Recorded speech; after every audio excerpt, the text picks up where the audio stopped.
Programang ito ay rated SPG. Striktong patnubay at gabay ng magulang ang kailangan. Maaaring may masiselang tema, lengguwahe, karahasan, sexual, horror o droga na hindi angkop sa mga bata.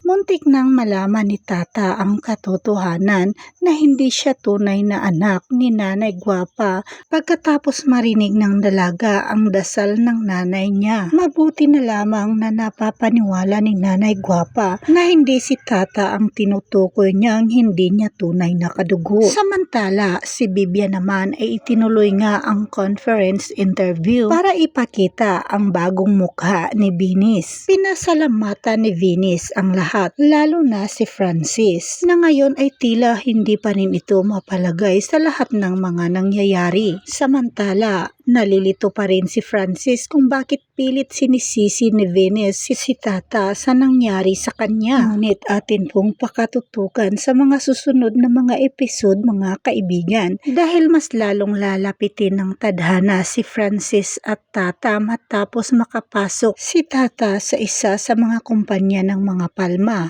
Kaya naman mga kaibigan, upang patuloy na makapagsubaybay sa Ilongga Girl ay paki-subscribe na lang po sa aking channel upang palagi po kayong updated. Maraming salamat!